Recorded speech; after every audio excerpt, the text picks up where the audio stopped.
Two Worlds, One Family by Dragon Translator. Chapter 45. He said that?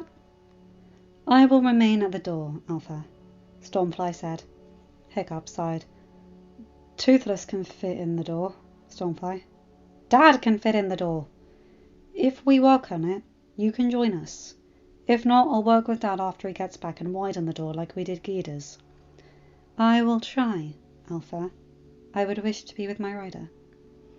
Hiccup nodded and reluctantly let Astrid go. She stared at him for a long, silent moment before turning and opening the door. She stepped in, holding it as wide as she could. Stormfly sighed and walked forward. Stormfly! Shadowfire called. Duck your head low and tuck your wings as tight as you can. Turn your head at an angle when you get past the frame and then curl into the house. Thank you, Shadowfire, Stormfly called back. Be careful, said the red-orange male nadder that had been at Gida's house, and whom Hiccup named Windwalker after watching him fly through the sea stacks at Gida's request. His comment earned him a snort from Stormfly and a wing slap from his aunt. The nadder elder Windwalker himself suggested be named Wind Dancer. Windwalker just shook his head and stared at his aunt. Wind Dancer grunted, muttered something in the old tongue that had the closest dragons to her, snickering softly. Stormfly watched the exchange, then followed Shadowfire's advice and eased her way into the hut. Once clear of the doorframe, Hiccup saw her walk over to a clear part of the floor near the fire pit. She sat down, curling her tail around her to keep it from knocking anything off. Toothless and Sharpshot both looked at Hiccup and tossed their heads towards the door.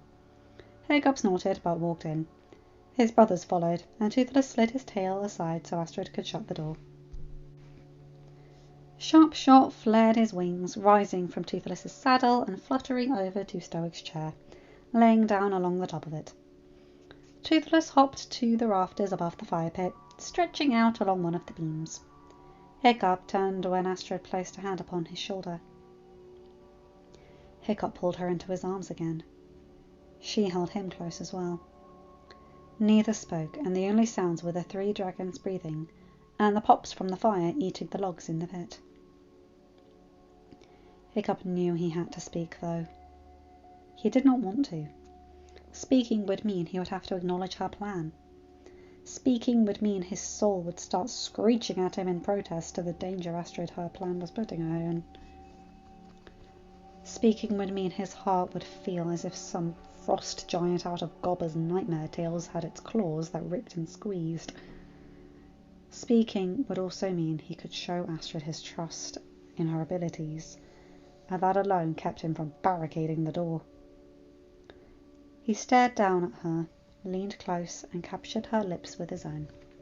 She hummed, returning the kiss, and everything he was feeling threatened to dash him to the floor. He tightened his grip, but did not let the kiss become like the one on the sea stack.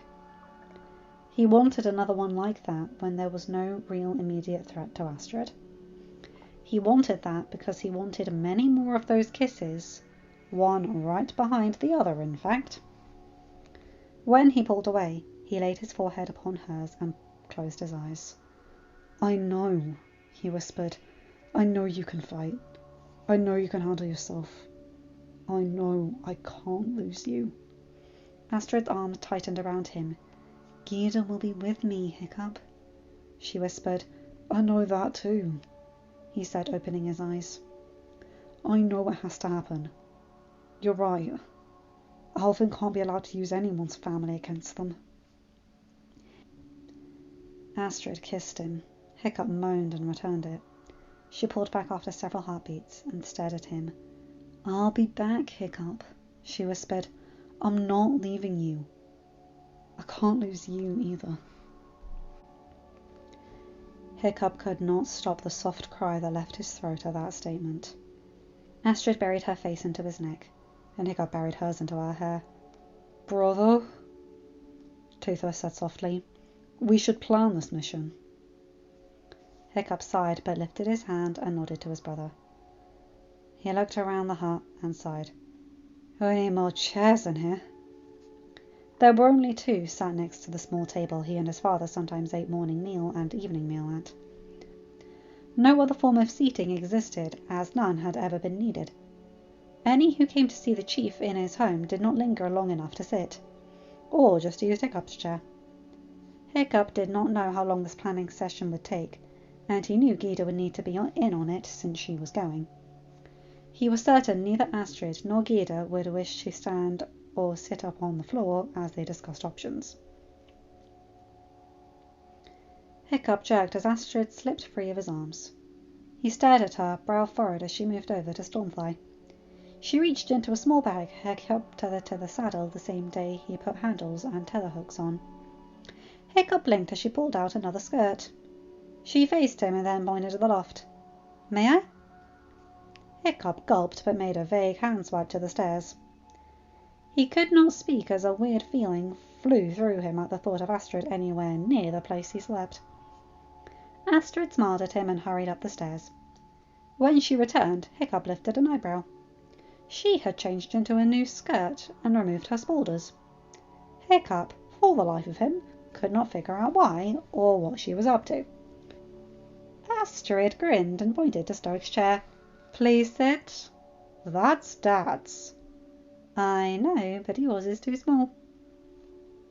Hiccup stared at her, not really believing she said that. Astrid grinned again, pointed at Stoic's chair once more. Hiccup grunted but moved to do as she asked. His jaw dropped and he froze as she sat sideways in his lap, her booted feet dangling over the left armrest. "Astrid," he said, his voice strangled in surprise. "Now Gyda can sit in your chair when you send for her." "But—" Astrid leaned closer and whispered into his ear. "I liked it when you hold me, Hiccup. That's why I had Mum teach me how to make this skirt, so there would be no spikes to hurt you." "But—" "Just hold my waist and keep your hands clasped.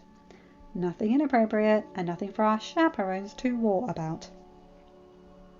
That last part being said with Astrid giving Sharpshot and Toothless a pointed look, since her position meant Stormfly sat behind her. Toothless looked at her and snorted. "You two are entirely too young for what happens after a matehood ceremony." "It was just a kiss," Astrid protested. "And had we not been there to roar?" Toothless asked, then frowned. "No, don't answer that. There are things I don't want to know." "Toothless!" Hiccup cried, looking up at his brother. "I can live a long, happy life, brother, without ever knowing how a human lays an egg." "I would prefer it, to be honest." Hiccup felt like pinching the bridge of his nose, like Gyda did often. He had not expected that to be what Toothless was talking about. He knew what happened after a wedding ceremony. His father did sit him down at 13 and tell him what a marriage entailed, and what his duty would be. There was no warmth in his father's words, just a recitation of actions performed after Gothi pronounced a couple wed in the eyes of the gods. For weeks after, Hiccup had looked for a contract to have been signed for him with a girl, and more than likely one from another island. Each day that passed and no contract appeared, Hiccup knew he had failed his father again. No one seemed to want him for their daughter. No contract with anyone meant he could not marry at 16, the youngest age Gothi would oversee a wedding upon birth. He was certain then that a contract had been signed. His father would have him married off the moment he turned 16.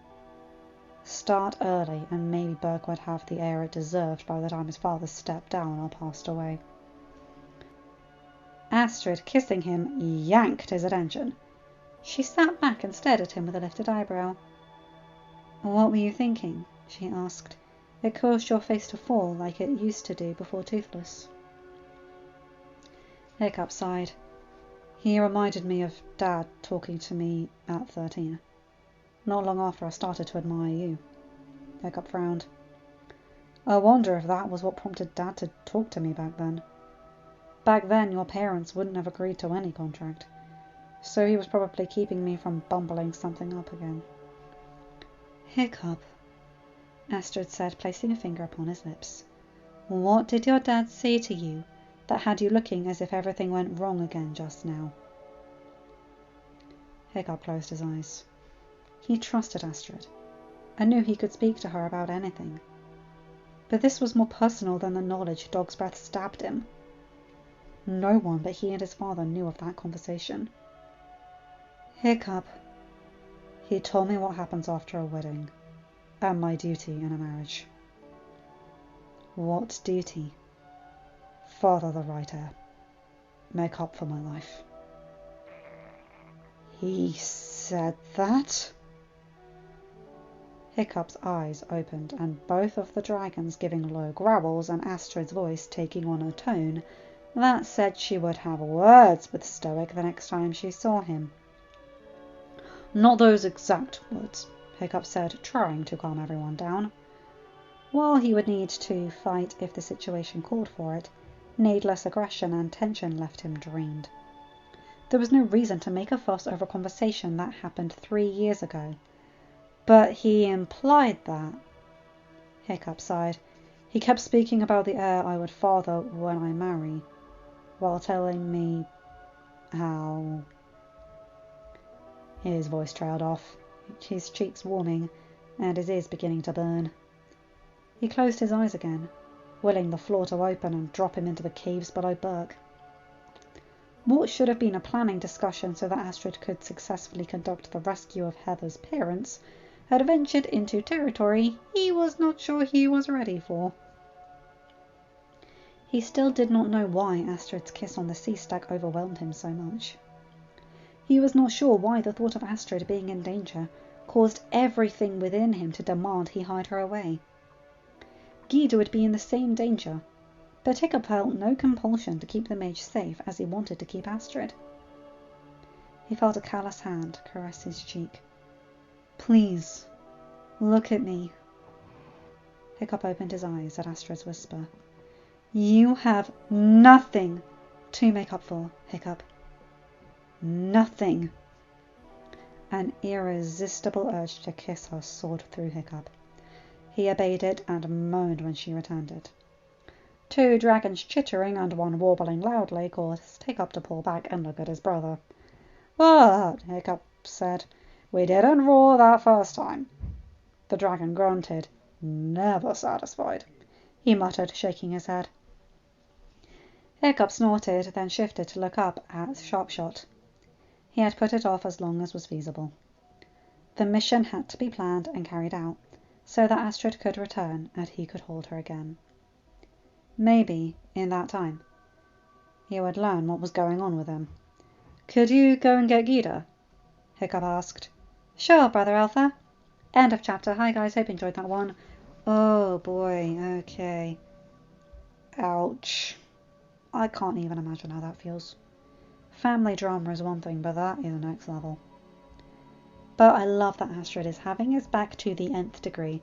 And I think Hiccup's just getting overwhelmed by his hormones, plus the fact that he's in love with her. He's not used to dealing with how big those feelings are. That's the thing with being in your younger years. I'm not going to go into my personal history, but I know what it is to be overwhelmed by emotions. And it's not always pleasant, is it? Anyway, you guys know the drill. Like, comment and subscribe and hit that bell to be notified whenever I upload a new video. Have a good day, night, or whatever time zone you're in. Bye my guys, gals and albino pals. I'll see you in another video. Take care.